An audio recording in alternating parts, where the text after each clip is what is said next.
Party started.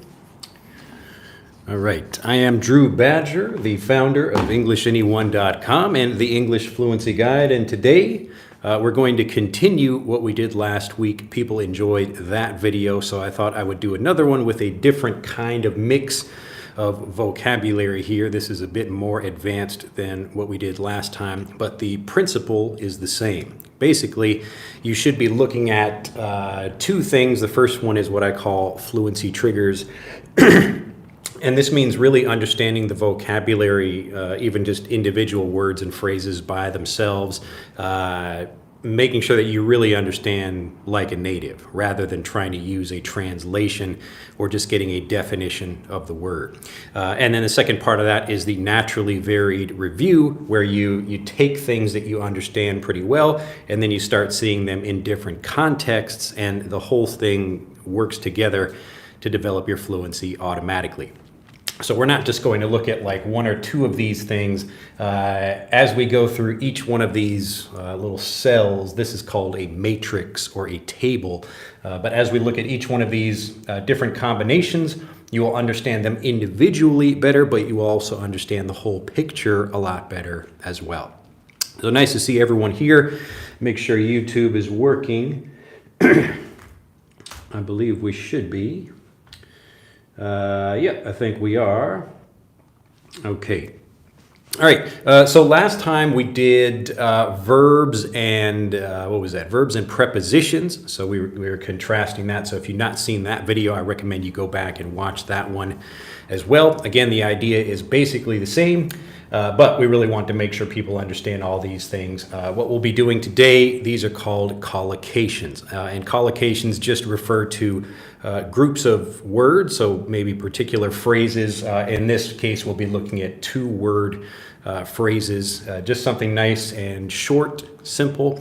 But these are things that natives commonly use together. And one of the things you learn as you start understanding the language more like a native is you start recognizing patterns like this. Now, if you have someone like me who can actually just tell you what these patterns are, help you recognize these things a lot faster, then you get fluent faster. But typically the way people learn, even native speakers learning the language by themselves, like a child will hear one example of something, and then maybe they will hear a different example, but they're not really getting these examples as quickly as possible. And if you can get them quickly, then you're going to get fluent faster. All right, so who would like to pick? I'll let you guys start with any space on the board here. Again, we don't necessarily need to do them in any particular order because it's not really the order that gets you fluent. It's seeing how things work together that develops your ability to speak. So again, natives might learn like having a strong view or having a strong emotion or something like that, like a child might hear that. So Tom says, reason with what? Let me get my big head out of the way over here. So we have, we can have reason, we have a strong reason, a complex reason, a negative reason, and a clear reason. All right, so these are all different examples, different combinations of things that natives will use. All right, but let's take reason. Let's start with a complex reason. All right, Tom has the same idea, so a complex reason over here. So here we're going to read this word as complex, meaning you've got like kind of different things, or something could be complicated. So if we imagine a person here, I'm just going to draw a little person here, and they're thinking maybe they have, let's see, so they actually have like, you know, many different reasons for wanting to do something. Like here's number one, here's number two, here's number three. So when I'm thinking about like, should I buy a house? Maybe I don't have just one particular reason why I might do something. Maybe if I go to a restaurant, I don't really care.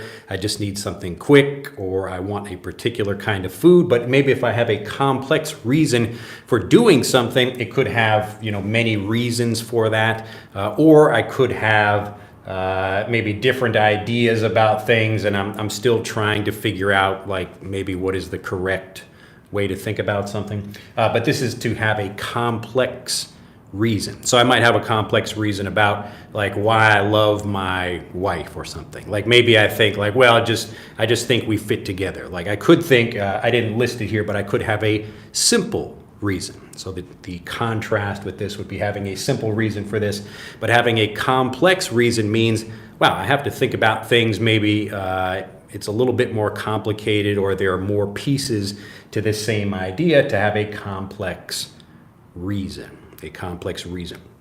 So typically, like a complex reason why you're doing something, you have to make a choice. That's why you might have a complex reason. So you can, again, contrast that with something like simple, to have a simple reason for doing something. Yeah, so in this case, simple would mean the opposite of complex.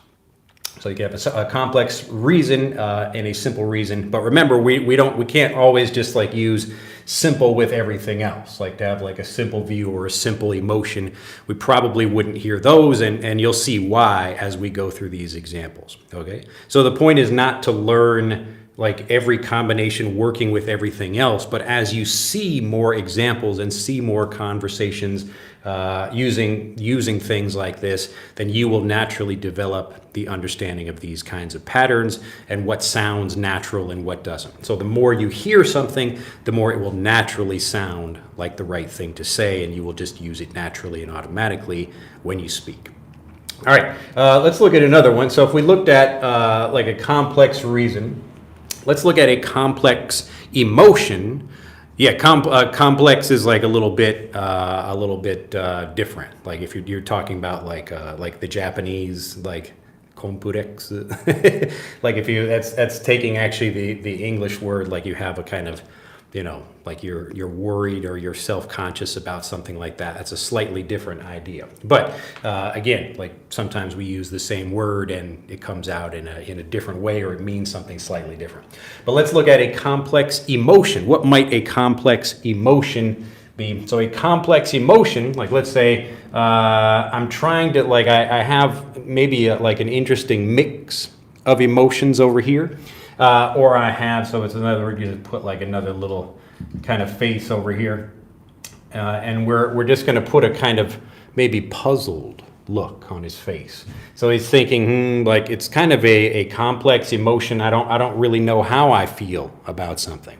So let's say like the I don't know, my first child is born, and I'm kind of worried, but at the same time I'm very excited and I love my child, and all these different things are happening to me at the same time. So I could be feeling a complex emotion about something like that, but some way that maybe it's difficult for me to describe, a complex emotion. So anything like that, like again, we can contrast that with simple. We don't really talk about having a simple emotion because it's more like, do you have something specific? Here the contrast would be like with a clear emotion. So we'll look at that and like compare these two at the same time.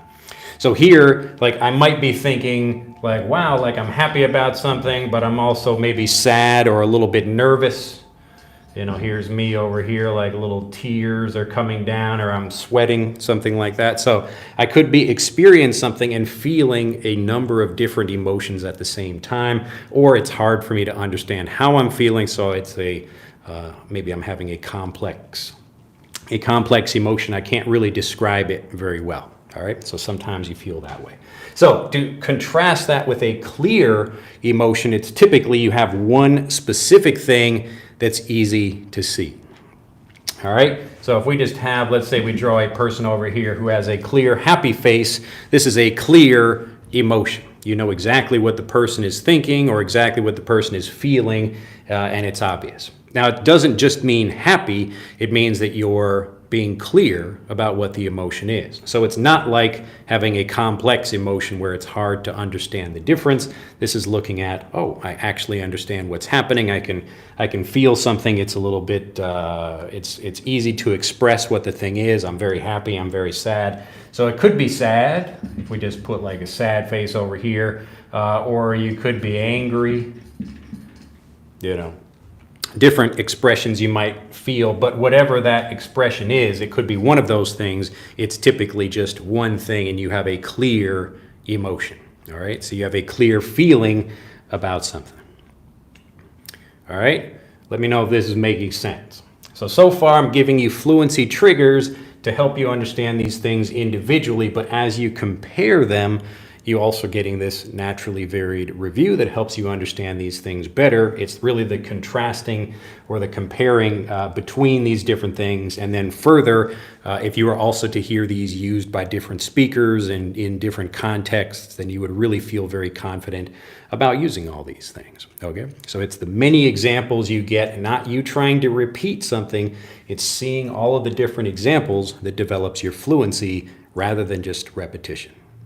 Okay. All right, which one is next? I'm going to try to go through these pretty quickly to see if anybody has any specific questions. I think everybody, let's see. All right, I think we're going well. Nice to see everybody there, though. I'm trying to go through these things faster. If I don't get one in the next 5 seconds, if you don't choose one, I will choose one for you. All right, no question for now. Abadi says, hello there. All right, well, let's look at clear view since we got another clear example. We'll go around this way. So a clear view of something. Now, we could look at this in two ways. We could look at a clear view of something like, let's say I'm just looking out the window. I'll draw a little window over here, and here's a sun up here. So I'm looking out the window. It's clear. There's nothing stopping me from seeing it. In the same way that I could have a clear emotion, I could have a clear view of something. Like I'm looking at something and I'm noticing something. I can see it very easily. I have a clear view of something. So nothing is blocking me or nothing is in my way. So this is understanding it in a physical way to have a clear view. So let's say I go to a baseball stadium. I'm trying to look, see there's a bunch of people. So this is me, but I'm trying to look over here, but there are a bunch of people in my way and I can't see anything. This is not a clear view. This would be an obstructed view or a blocked view, okay? But, so this is the physical example of something being clear, like I have a clear view. I can look out my window and see the ocean. I have a clear view of the ocean. But I can also talk about having a clear view, like talking about my personal values or beliefs.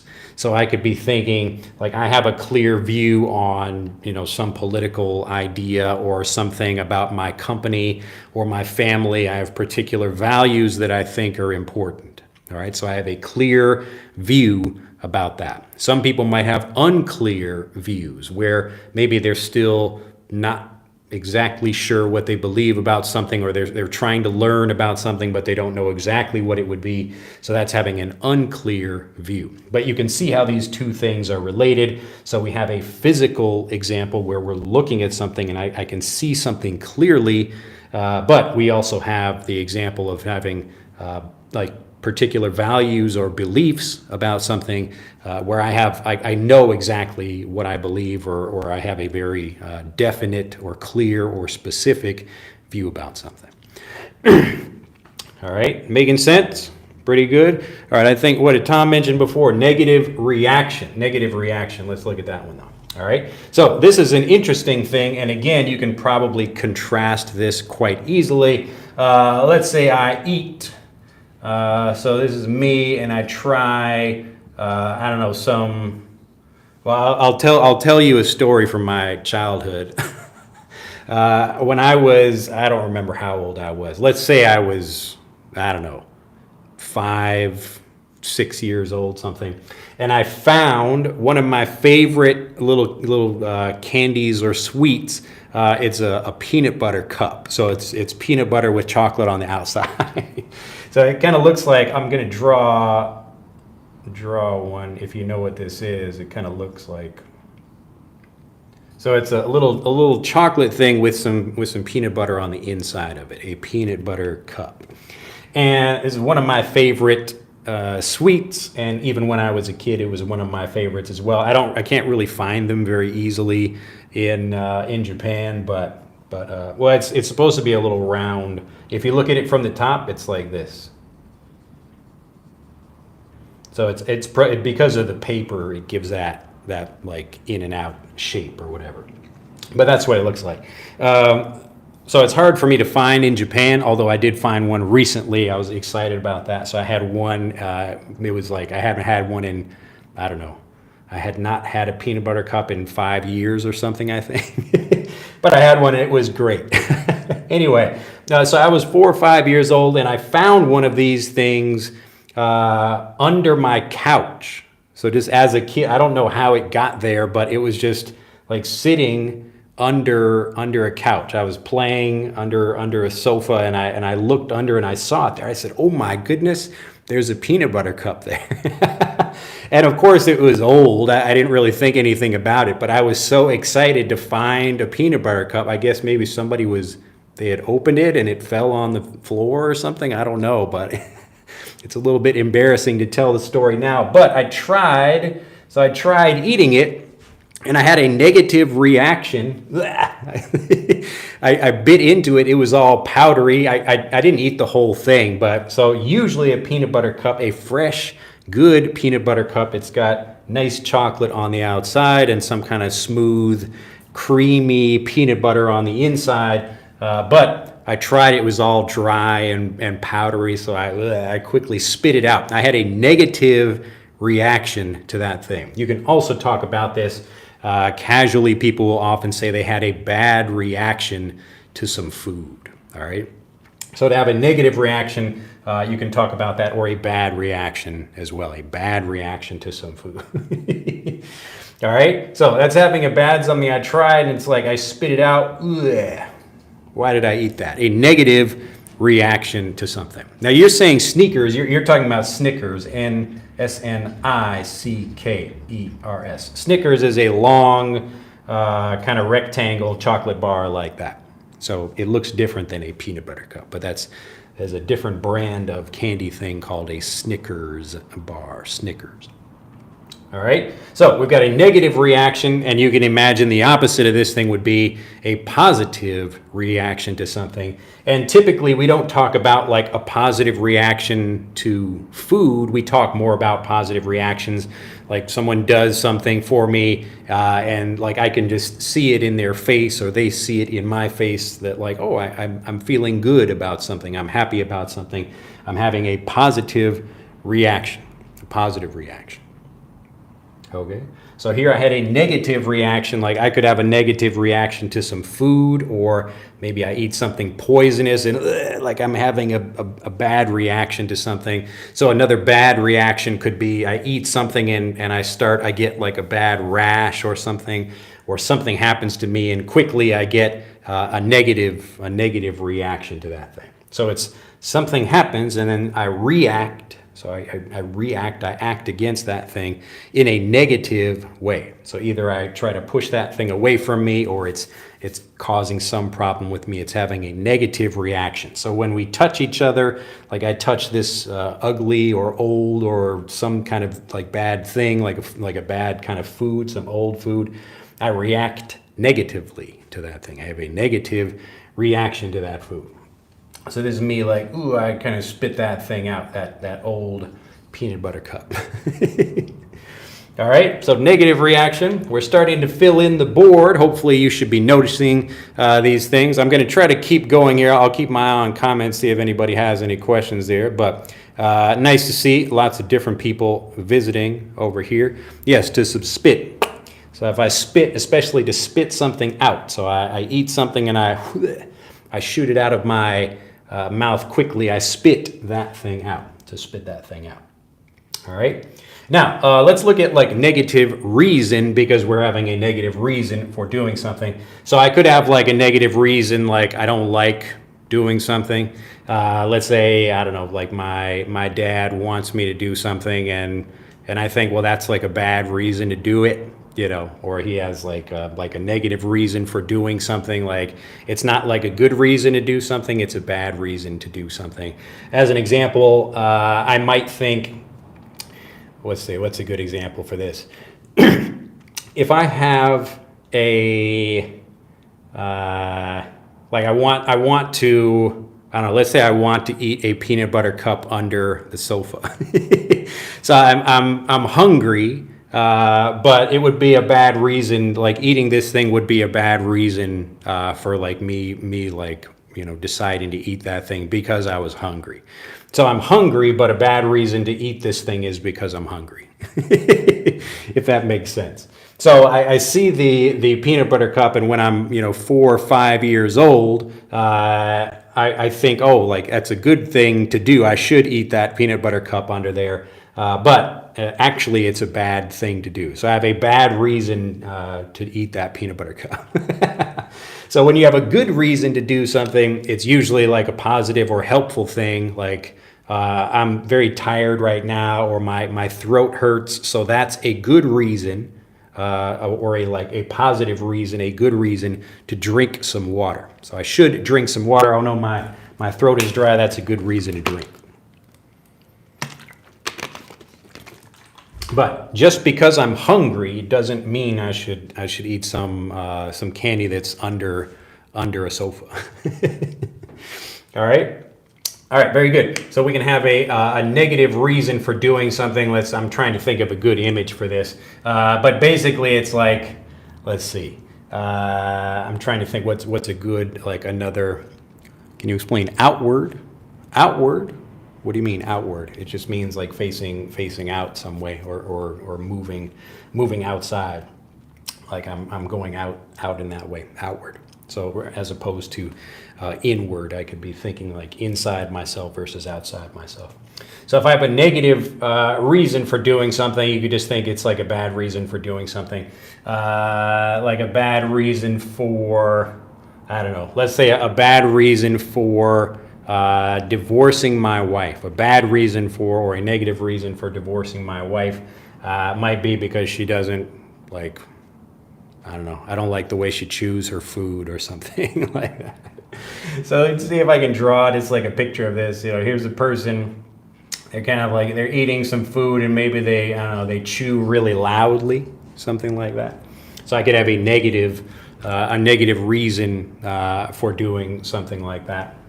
So I don't like something, and so I decide, well, maybe I should do something instead, or like divorce my wife because she just chews loudly. All right, so I should have a good reason to do something, or if I have a bad reason or a negative reason for doing something, typically it's not going to be very helpful for me. All right, let's continue here. Let's take a look at strong over here, because I could have a strong reason to do something as well. So let's just say I have a regular reason for doing something, like I should go to the store right now. So the reason I'm going to the store, why I'm going to the store, is because I'm hungry. I want to get some food. All right, so I'm looking for not some old peanut butter cups, but I want to get some new peanut butter cups, some new good food. So that's a reason for me to go to a store. But if we want to take that to a higher level, we can have a strong reason for doing something.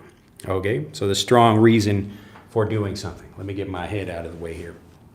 So if I have a strong reason to do something, it means it's like a very important thing for me, or it could be very helpful for me, but I have a like really strong reason to do something.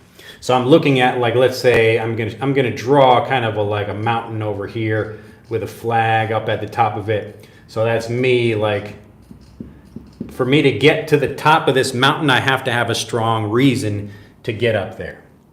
All right, if I don't have a very strong reason, I'm probably not going to try to climb a mountain.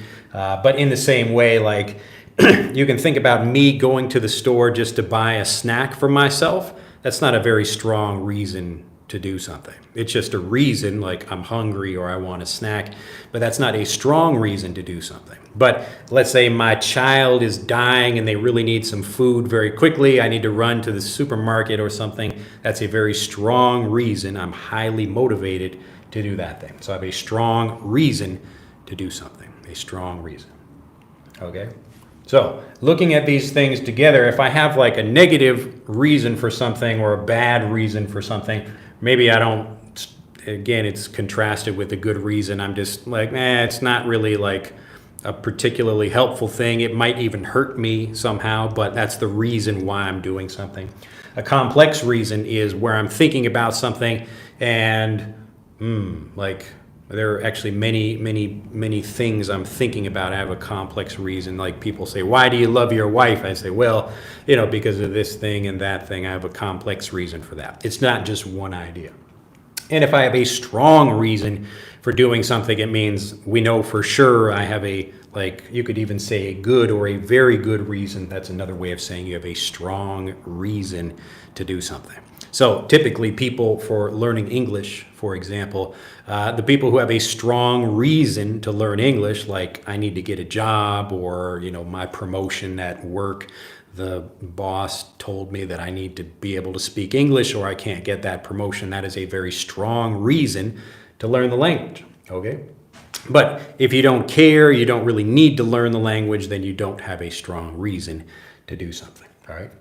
So the last one we'll look at, we'll just fill out this column over here to have a clear reason. This is like, okay, I have this is me over here and I got my thumbs up.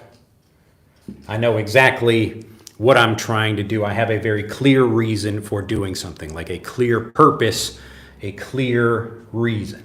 All right. So just like looking at these other examples of clear over here, we know exactly what's happening. There's nothing stopping us or blocking us or some way. There's nothing kind of unclear or unsure about any of these things. It's all talking about something being clear. All right. So I can have a physical, clear view of something, or I can have a actual, like a figurative value or belief that's very clear. I could have a clear emotion, and I could have a clear reason for doing something. Sometimes you might see a criminal or someone do something bad and they can't really explain why they did it. They don't have a clear reason for doing something. Maybe I just felt like doing something. So it's not exactly a clear reason for doing something, but because someone felt like doing something, that's what they did. All right. But if you have a clear reason, you are definite, you know exactly what you're going to do. I have a clear reason why I'm doing something. Okay.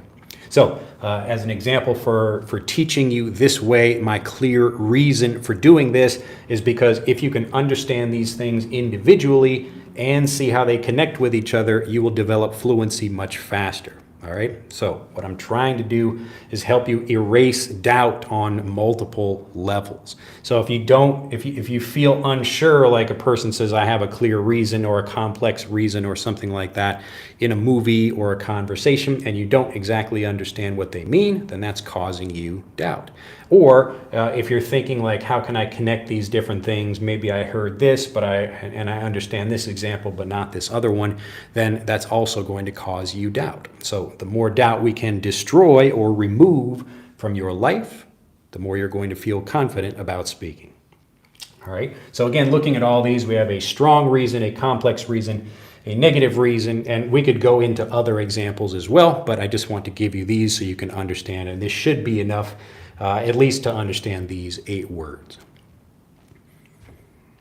All right, looking good so far. Let's do, what have we not done so far? I think we've done one of each. Let's do a strong emotion. Now, knowing what we know so far, so we've got a strong reason and we've got other kinds of emotions. We could have a clear emotion or a complex emotion where you don't know exactly how you feel. So if we talk about like having a strong emotion about something, a strong emotion just means we know exactly what that thing is. All right. So let's say like we're going to contrast this here. A strong emotion, like here's a person. If they just look like that, you can't really tell what the emotion is. It's just, I don't really know. So a strong emotion would be like here's a person with like a really big smiley face like that. Wow, that person has a very strong emotion. All right. Remember, this is not just about being positive. You could have a negative emotion as well. That's also very strong. So it's similar to being clear, but we can describe, like here we're describing the intensity of it, so how strong the emotion is. And here we're talking about how clear or how easy it is to tell what the emotion is. So if I look at a happy child, I can see, oh, that child is clearly happy. But I could look at like an angry person and see, well, that person is clearly angry, or they could have some other emotion. And even if it's not like a clear emotion, I can tell it's a very intense or strong emotion. So typically when people are learning strong, especially native speakers as well, so they're learning a word like strong, and they have, typically they're thinking like strong versus weak, like a strong person with big muscles, or like a machine that could do something very well. But here we're talking about strong, like the intensity of something. Yep, Tom's got it over there. So talking about doing something with intensity, so it's not about being happy. The point is, how strong do you feel that emotion? All right, so how strong do you feel about something? Like, how strong do I feel about my wife? All right, or whatever the example is. All right, so notice the difference here. I can be talking about a strong emotion. Like, I could have a clear emotion as well, but maybe it's not very strong. Like, you can just, like, my emotion is clear, I don't care, but maybe it's not very strong. All right, so you can see how these things are connected. They are related, but they're still a little bit different. So we use them in slightly different situations. All right, and let's look at a negative emotion as well. So a negative emotion, and that's only going to be some kind of, in the same way that we have a negative reaction to something. Clear just means obvious. It's not neutral. Like, I could be very happy and you could see like it's clear that I'm happy. All right, it just means like you know what's going on. It doesn't mean neutral. Like, it could mean any of these things over here. I could be clearly sad, or clearly happy, or clearly upset, or something. So if you destroy your parents' car and you come home and say, hey, I destroyed your car driving, I'm okay, but the car is broken. Like, they're going to be clearly angry with me. Like, it will be obvious. I can see that they're not happy. Okay. So clear doesn't mean neutral. It means it's obvious what the expression is. It's kind of complex, the difference between strong and clear. So clear just means it's obvious. Like, you can think about it like, let's say I could have a strong reaction, like in the example of a clear reaction, I could have, I could have like a neutral reaction where I just don't care, like this face. It's not a very strong reaction, but it's a clear reaction. Okay. So this is even if I don't have a strong reaction here. So I could have a strong and clear reaction, or I could have a strong reaction, or I could have a clear reaction. Okay. So you can see how they're related. I could have a neutral reaction that's clear. So here, like, it's you wouldn't call this, like, this one is not a strong reaction. It's not really reacting much at all. It's more of a neutral reaction. So I could be like very angry as well. Let's see, I get very angry, like, I'm steaming mad over here. I'm very angry.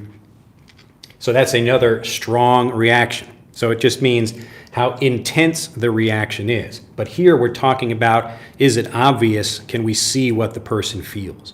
So here we can talk about, like, this person is clearly angry. Okay? But here, like, any emotion you could feel, even if it's not a very strong emotion, you could still see that it's obvious. All right? So if a person looks sad or tired or something like that, like, maybe it's not very intense, but you can still see or feel or know what that emotion is. All right? So the idea here, we're talking about something being clear. It means it's obvious. You can see it very, like, there's no uncertainty about that thing. To have a clear response or a clear emotion, a clear feeling about something. Strong is perhaps about the intensity, and clear is probably about how easy it is for the other people to see it. Just summarizing, sir. Yes, that's exactly what I'm saying. So again, you could have like, all of the emotions. If you have a strong emotion, it's like, wow, like, I'm really feeling something very deeply.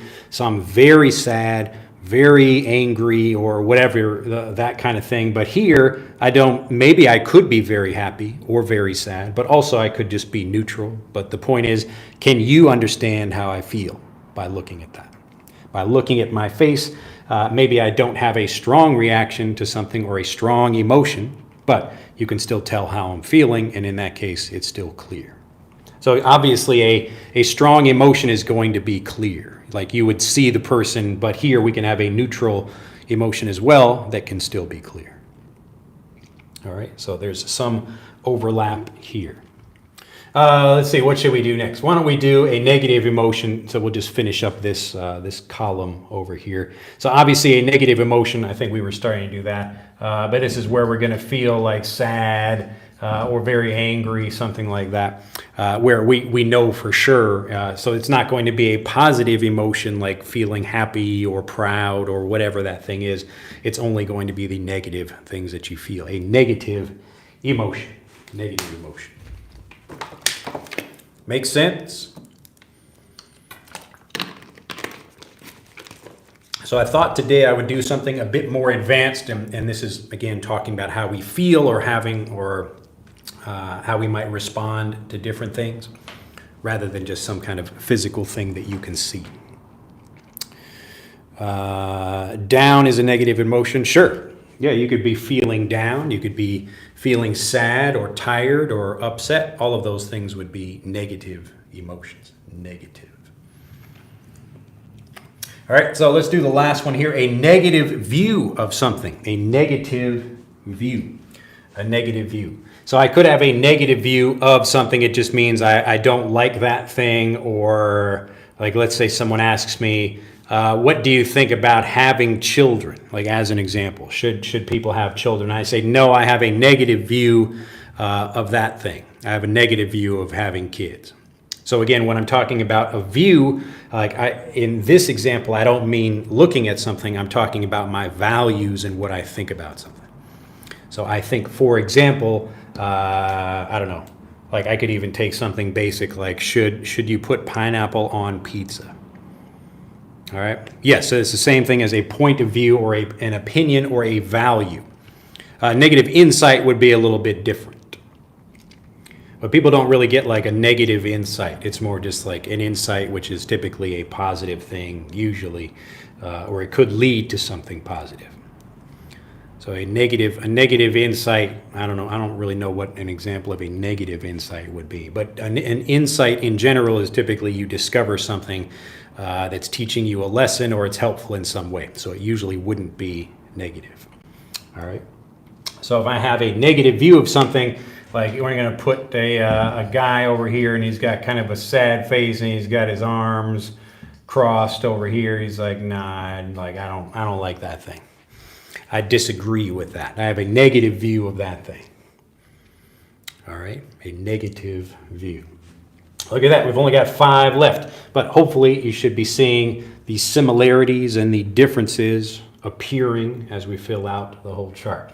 Let's do a strong reaction. Now, what do you think a strong reaction might be? Using the information we have so far, what would a strong reaction be? A strong reaction. I've kind of hinted at this already, but what might be an example of a strong? Yes, it's so like, like the guy has like a negative reaction. So shouting, yeah, shouting could be like a strong reaction. So typically like a strong reaction to something, again, anytime we have a reaction, there's some action that happens and then we react to that thing. So we could think about this like someone says something to me and I shout back at that person. Yeah, if you have a strongly negative view of something, you could strongly disagree with something as well. Yes, you could punch someone. So if someone does something to you and you have a strongly negative or a strongly positive, but any kind of thing like strong, like it's intense, whatever that thing is. Raging. Laughing as well. Yes, you could have a strong reaction. Again, we're talking about the intensity of something not being physically strong. All right, so it's a similar idea.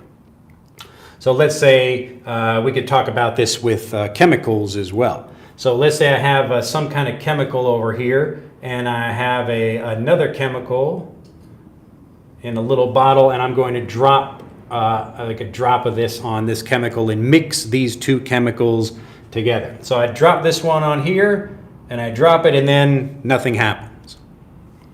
No reaction to that thing at all. All right, but let's say I take a different chemical. I'm going to take a different chemical and drop it on this thing as well. Yes, like actual chemicals, like physical chemistry. So I drop a different chemical on this, and boom! Wow, look at that. A huge explosion. That is a strong reaction to that thing. Soda and mint. Yes, so that, like if you put like a Mentos or whatever in the soda can or something like that, whatever. So you can have a very strong reaction to something. All right, so you can see how we might use this in various ways. So I could have a strong reaction to something. Yes, so it doesn't just mean making some kind of explosion, but it means that there is some kind of response to that thing that's obvious and everyone can see what that is. But for people, again, we can react to something in different ways. I could say, like being happy about that thing or being angry about that thing, but this is talking about how intense I feel. So how strong is the reaction?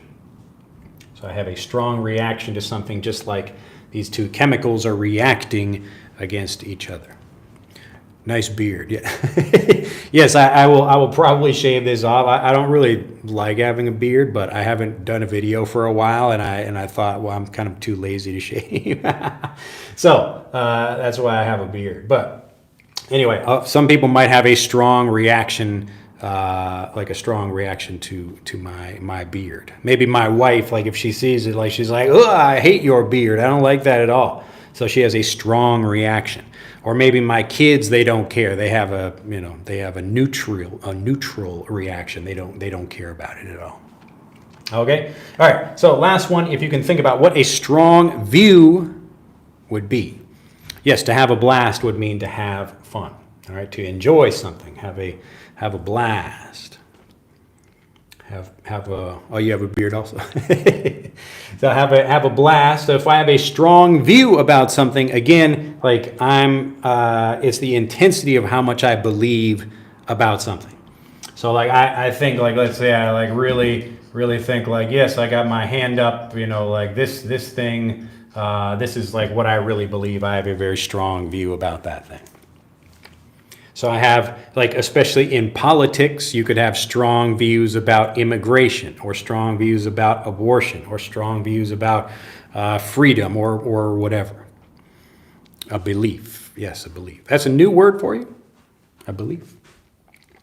All right. So again, yelling, that might be a strong reaction. But remember, it's a reaction to something else. So if I just see a person like yelling outside in the street, that person is not, it's not having a strong reaction. It's like the reaction is something happens and then you react to that thing. So if someone else like almost hits me with their car, and maybe I have a strong reaction to that thing, I take out like a hammer and I start hitting their car. It's a very strong reaction to that situation. Okay. So it's not just me doing something, it's a reaction to something else. Yeah, so a belief that's the noun, what you believe. So I have a belief about something. So I could have a strong value or a strong belief or a strong ideal, anything like that. So like, yes, I believe in this thing. And so typically in politics, you will see people having very strong beliefs or strong views about things like that. Okay, so it means they hold that view very strongly, very intensely, and again, like it could be a positive thing or a negative thing or whatever. It doesn't matter what you believe. It's just how strongly do you believe that. So if you have a really strong view, maybe you would be willing to die for your belief. Maybe, if you have a very strong view of something like that.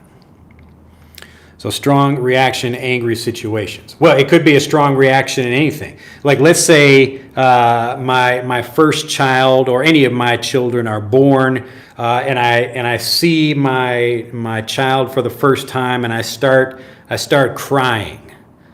I think like, oh my, I'm just overwhelmed. In that case, I'm having a strong reaction to my child, but I'm not yelling at my child. I'm not angry about that. I'm crying tears of joy. Okay, so strong reaction, like all of these things, they don't mean only negative or only positive or something like that. It's how strong, how intense that thing is. Okay. So hopefully I want your brain to have a strong reaction to these videos. So I don't want you to look at it neutrally and just think, oh, this is boring or whatever. I want you to feel, oh, I actually understand something better and I feel more confident about it now. You should have a strong reaction to these kinds of things. All right. Let's see if I'm getting all these questions over here. So yes, like if I cry a lot, like let's say I have a pet hamster, and the hamster dies and I don't really care very much, that's not a very strong reaction. It's a pretty weak reaction to that thing, actually. Or I have no reaction at all. But if my hamster dies and I love that hamster and we went for walks together and whatever, I don't know. But like in that case, I see the dead hamster and I think, oh my God, the hamster. And in that case, yes, like that's a very strong reaction to that. Okay, so it could be positive, it could be negative. We're not talking about positive or negative. We're talking about how intensely I feel that emotion. So do I feel strongly about that thing? Do I feel weak? Or do I not think anything at all about something? Let's see, I've been listening. I just wanted to react to you loud. Wait, great, I'm glad to hear a strong reaction. Get get my finger burnt cooking. Yeah, so if you like burn your finger at all, whatever that thing, like even a little bit, maybe you have a strong reaction to that thing. Yes, if you fail a test, you might have a strong reaction to that thing too. Or your parents might have a strong reaction if they hear that you didn't do well in school or whatever. Okay. All right, we've got a couple more. Let's finish this up, and then we can look at the whole chart. So let's talk about a complex view of something. You can probably guess what this might mean.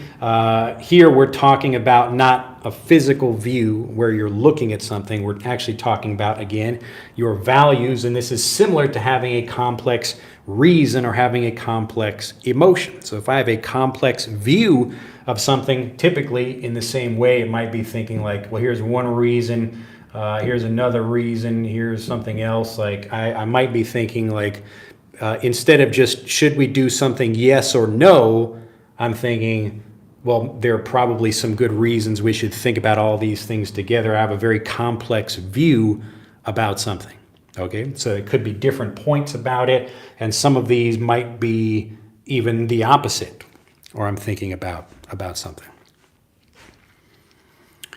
Well, Lisana says, bro, you speak clearly, but natives doesn't speak like that. You would say natives don't speak like that. And in this case, yes, I'm speaking intentionally clearly so you can understand what I'm saying.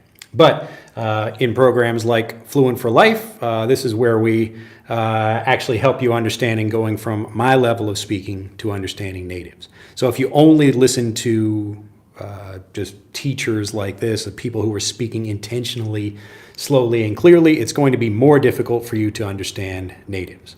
All right, so you can think about that. I'll just put this view here, or this example. This is supposed to be a staircase, even though it's not very well drawn. Maybe you have some strong emotions about that. But right now I'm giving you like the lowest level, the easiest level of spoken English. So I'm speaking clearly. All right, we got that word clear again. So clear speech. I'm speaking slower than I usually would. And I'm not using a lot of difficult vocabulary. So if you want to get up here to where natives are talking about, you need to get practice seeing examples of that native speech. All right, you don't want, not just like if you only spend your time listening to teachers, it's going to be much more difficult for you to understand natives in a real conversation. So I'm giving people, again, these lessons. I don't know who's watching these, so it could be people who've never seen me before or some people who have seen many of my videos. But the things that we do in Fluent for Life is actually preparing you to move up, getting you to understand native speakers as well. So part of those lessons is you're getting to hear clearer examples, but you're also hearing how natives speak, and you're getting lots of different examples of that. All right, so that's the naturally varied review that actually builds your fluency. You need to get experience and exposure with lots of different native examples if you want to be prepared for that in real conversations. I'll be talking actually about all this in my new book, which I'm working on right now. I know people keep asking me when it's going to be out, and should be, I don't know exactly, but I want to release it, at least the digital version of it will be released this year. So hopefully I want to get it done soon. So we'll see how quickly I can do that. But this is a big part of that where a lot of people get stuck and they say, like they're talking to a teacher and say, hey, like I can understand you, Drew, but I can't understand natives. And the reason is because, well, you're not spending time trying to do that in a systematic way. You might be able to listen to some people or understand some, but if you're just listening to random podcasts or watching movies or something like that, it's going to be more difficult for you to understand natives. You need to compare and contrast this. So if we imagine like I did this in a different way with different examples, instead of looking at vocabulary, you had different native speakers giving these same kinds of examples. Okay, so that would be training you very well to understand different natives. Like here's someone who's saying the same thing that I'm saying, but they're less clear. So maybe they're not enunciating or expressing themselves clearly the way I do. Okay. Let's see. Did I miss anybody else before I finish these last? Let's see. So Sensei Konnichiwa says Kakito. Nice to see you there. Let's see. And please get Frederick. Yes. Tom is on the case. Yes. If anyone is trying to improve their pronunciation and you'd like to do that the same way, where you're comparing and contrasting things and learning them the same way natives do. That's what we do in Frederick. You can click on the link in the description below this video to get that out. Annette, nice to see you there. Let's see. If I missed, let's see. Different interpretation of the same situation could be a complex view. Yeah, I mean, it's more like an internal thing for you personally, how you feel about something. Like some people have a very simple opinion or a simple idea. Maybe they didn't think about that, or maybe they just thought about something a lot and they just made a decision. They have a clear idea. But some people, maybe it's just a complex view of something. So they might see like, what do I think about people taking drugs, as an example? So I might have a complex view of that where it's not just like yes or no, we have to talk about it. There could be different pieces of this thing that are important, or maybe some of them are good or some of them are bad. It's a complex thing. So maybe I have a complex view of that thing as well. Let's see. I need new and real examples. They help me a lot. Yes. And so not just getting examples from me, you really need to get examples from a wide variety of different people, mostly natives. But if you can do it strategically, not just getting a bunch of random examples, but hearing the same thing from different native speakers, or just getting lots of examples of like maybe different speeds of different people, or hearing different accents, different dialects, all those things. This is the same way natives get fluent, but it's more efficient than what natives do if you're learning that way. So that's what we do in Fluent for Life. Let's see, Lewis says the most English speaker aren't native, so a lot of them talk clearly. I believe that aren't native, so a lot of them talk clearly. Well, I think a lot of, I mean, there's certainly a lot of people who are non-native who speak English. And I've met lots of them who don't speak very clearly as well. So it depends on the person, I guess. Ryzen, nice to see you there from the Philippines. And then let's finish this up. So we've got reaction. We have a complex reaction. You can probably guess what this might be. Like, again, the birth of my child. Like, I could be feeling, you know, here's me feeling like a little bit happy, or I also feel like a little bit nervous, or maybe, you know, something like that. I could have like a complex reaction to something like me. Emotionally, I might feel that. Or you could have a complex reaction in the same way that you have a like chemical kind of thing. Like, maybe one thing happens and then something else happens as well. It could be a series of things, a complex reaction in that way. And then again, we'll do this last one over here to have a clear reaction to something, where this is the same kind of idea. I bet you can guess what this means. If we have a clear emotion, you know exactly how the person feels. If we have a clear view, you know what your beliefs are. If you have a clear reason for doing something, you know for sure why you're doing something. And if we have a clear reaction to something, even if it's not very intense, this is still just talking about, like, I know exactly how I should be responding, or we know something happened and we can see what that thing is. So if we talk about like a chemical reaction to something like that, or let's say I like say something to a woman, I say like, I don't know, like that dress makes you look fat. Let's just say I use this example. So I say something like that to a woman. I say, I'm sorry, that dress makes you look fat. And she has a clear reaction to me. Maybe she slaps me in the face.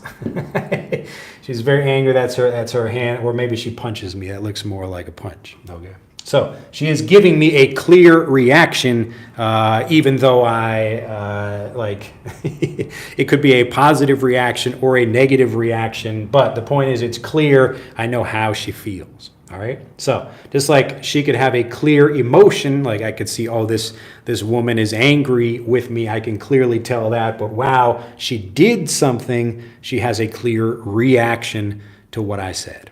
Okay. So remember, a reaction. So we've got action and then reaction, like you're doing something against or responding to something in some way. A reaction. So I'm reacting to something. So if I'm just standing in the middle of the street yelling for no reason, I'm just like yelling at people. I'm not reacting to anything. People might react to me, but I'm not reacting to. I'm starting the action. Okay.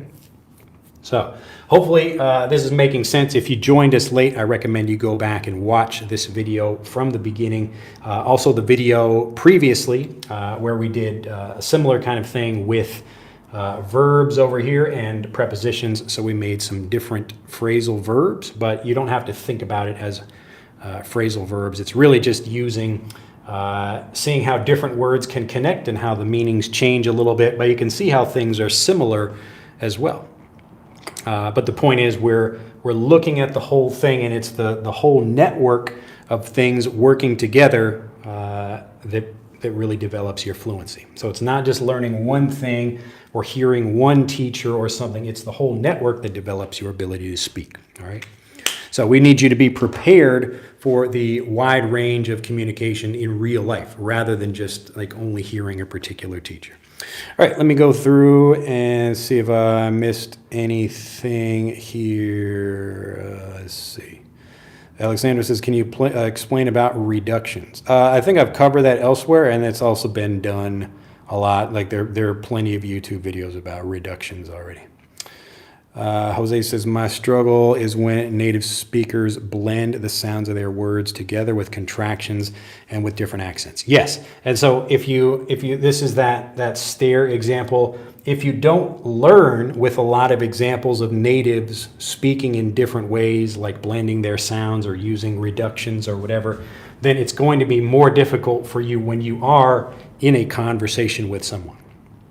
Okay, so you need to spend more time, and you can do this in like a stress-free, safe, comfortable way just by getting lots of these native examples, along with having someone like me explain to you what things mean. Okay, so this is going to be the fastest way for you to learn and prepare for real communication, so that when you do like watch a movie or you do have a conversation with someone, you will feel a lot more confident about that.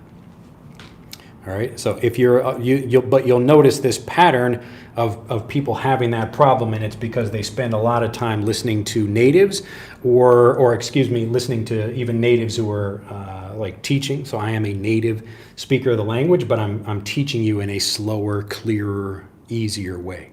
All right, and not using a lot of tricky slang or idioms or other vocabulary that you might not understand. So if I'm going to teach you something, I want to make sure I express it clearly so people understand what's happening. All right. Let's see. Ryzen says, I found using emotions while speaking really helpful to become fluent. Glad to hear it. Let's see. Let's see. And Bai says, hello, Drew. Just curious, how do you build Japanese fluency with naturally varied review? So in this case, like I'm looking for not repetition, but I want to get lots of varied but related examples. So I've talked about this like a few videos ago. One example is I'm reading different versions of the same story. So I brought, I don't know if I showed, I think I did show like some examples of like Sambiki no Kobuta, which is the 3 little pigs.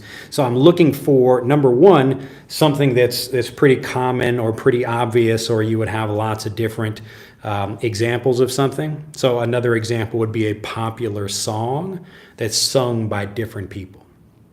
So that's where I can listen to how is the pronunciation or the dialect or the accent or whatever, how are those things different?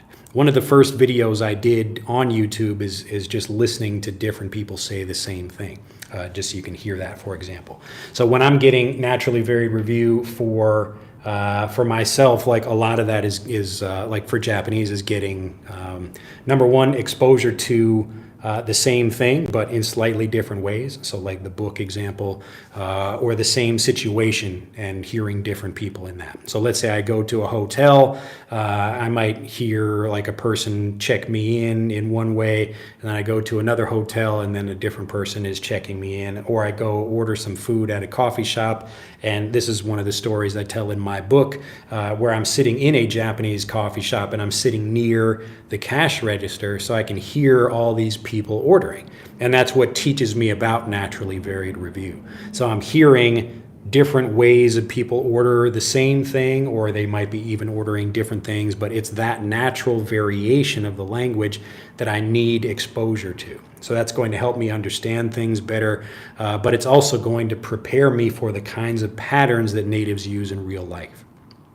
Okay, so it's you don't want to just repeat stuff. There's a very quickly the repetition will stop being helpful for you because it's not giving you any new information. But if you can hear things in a different way or see different examples of things, that will help you much faster. So good question. But the same thing as I do in Japanese, that's what people can do in any language.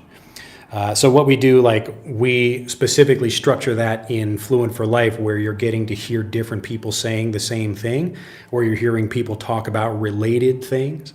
So you're hearing maybe like here's like one person talking about 2 different things, or we have 2 people talking about the same thing. There are lots of different combinations of this. And again, like this, the point is to develop a network in your mind, and it's the network that gives you the understanding that lets you speak. Maybe we should try. Yes, it's like you could, I mean, even if you felt like speaking to people, like I could walk and just ask Japanese people, I could just say like, hello, how are you, or something, some interesting thing. Actually, like yesterday was a good example for me. I was out like at a local hardware store, like just a home center, they call it here in Japan. And I'd come back from that place and I went by my friend's school, and he makes like cookies and bread, and he's a really good cook, good chef. And so I just went in there, not accidentally, but I wanted to see if he had any cookies. So I went in there and I opened the door and just peeked my head in, just kind of popped my head in a little bit because I didn't know if they were open, but I saw some cars in the front. But it was Sunday, so I was a little bit surprised. But I thought, okay, I'll just check because I'm over here. I'm in the neighborhood, as we say in like native speakers, like, oh, I was in the neighborhood. I was around this area. I was in the area. So I open the door and I see a huge table full of cookies and like, well, it wasn't cookies, but different kind of dessert, little sweet things. And I got so excited. And I said, oh my goodness, like often you don't have stuff when I come by, like if I'm late in the day or something, but wow, like I come one day and you got all like a beautiful plate of, actually lots of plates of food on the table, and they were having a party in there. And I didn't realize it was kind of like a special event. I just opened the door and then all these people are looking at me. So it's a bunch of Japanese people in this room. And they were like, oh, why don't you come in and join us? And so I did. And then at that time, I had to give a self-introduction in Japanese in front of like 20 people in the room. But that was an example, like seeing other people, like, I don't know, I must have seen maybe 10 people give an introduction. That's a common thing, like in a group meeting like that in Japan, people will introduce themselves. And so we went around the room and I had to do that just like I didn't have anything prepared or whatever, but I had to do that all in Japanese. But I got a lot of good naturally varied review before I did that because I'm seeing a bunch of different people introduce themselves and like how they do that. So some people are going to say something similar, but obviously they will have different stories or something. But I did it just fine. I actually made a joke. I said, oh, I'm here to learn some English, Said I didn't intend to come in here, but they thought that was very funny, because I'm a foreigner coming to the English school. But I mean, it's kind of part English school, part kitchen. It's an interesting place. Anyway, that's the kind of thing I do when I'm getting naturally varied review, and I might hear the same thing from different people, or I might seek that out. So I might, like if I hear one example, I might ask a few different people to say that thing as well, just so I can hear these different examples of that. All right. Let's see if I missed anybody else. I have a crappy connection. Oh no. All right, Annette is back. Did you tell them all you were an English teacher? Yes, I did. In the introduction, I said yes to that. Let's better make. Let's see.